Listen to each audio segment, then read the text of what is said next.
வணக்கம் ஃப்ரெண்ட்ஸ். இன்றைக்கி நம்ம பார்க்க போகிற வீடியோ என்னென்னு பார்த்தீங்கன்னா 1 மீட்டர் கெமிக்கல் அலுமினிய ராடு தான். நம்ம 1 மீட்டர் ராடும் 10 கிலோ கெமிக்கலும் வாங்கியிருக்கோம். போன உடனே இதுக்கு 2 பேர் பண்ணி தான் நம்ம டீம் மெம்பர் உள்ளே பறிக்க சொல்லிட்டோம். அதாவது ஒரு 1.5 அடிக்கு 1.5 அடி எடுத்தால் சரியாக இருக்கும் ஃப்ரெண்ட்ஸ். அது எடுத்த உடனே நம்ம எப்படி ஒரு 2 அடி பறிச்சுட்டு ஒரு 3/4 அடி நம்ம சுற்றியில் அடித்து இருக்குன்னா மட்டும்தான் அந்த எர்த்து ப்ராப்பராக கிடைக்கும். முடித்த உடனே நம்ம என்ன தான் கெமிக்கல் போட்டாலும் ஃபஸ்ட்டு அதில் பார்த்தீங்கன்னா உப்பு போட்டுறணும். உப்பு போட்டுட்டு தான் நம்ம மேலே கெமிக்கல் போடணும். இந்த ஒர்க்குக்கு பார்த்தீங்கன்னா மொத்தமாக நம்ம 5 கிலோ உப்பு வாங்கியிருக்கோம் ஃப்ரெண்ட்ஸ். அதாவது ஒவ்வொரு லேயராக உப்பு போடணும், ஒவ்வொரு பாக்கெட்டு. உப்பு போட்டு முடித்த உடனே அந்த கெமிக்கல் பார்த்தீங்கன்னா மண்ணில் மிக்ஸ் பண்ணுறோம்னா ராவாக உள்ள ஒரு 1 கேஜி போட்டுட்டிங்கன்னா இன்னும் ப்ராப்பராக கிடைக்கும்.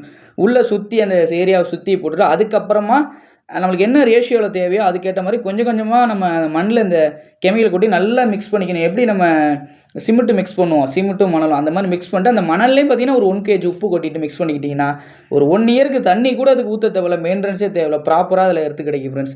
ஒவ்வொரு லேயருக்கும் நம்ம ஒரு 1 கேஜி உப்பை போட்டு நல்லா மிக்ஸ் பண்ணிக்கணும் ஃப்ரெண்ட்ஸ். எர்த்து ராடில் எர்த் ஒயர் பார்த்தீங்கன்னா எப்பயுமே காப்பர் லெக் அடித்து தான் கனெக்ட் பண்ணணும். அல்லது பிராஸ் போல்டு யூஸ் பண்ணலாம், இல்லை எஸ்எஸ் போல்டு போடலாம். எம்எஸ் போல்டு தயவு செஞ்சு போடாதீங்க. அது ஒரு 3 மாதத்துலேயே துரு பிடிச்சி கட் ஆயிரும். ப்ராப்பரான எர்த்து கிடைக்கணும்னா நம்ம எர்த் ஒயரை கனெக்ட் பண்ணும்போது லெக் அடித்து போடுங்க.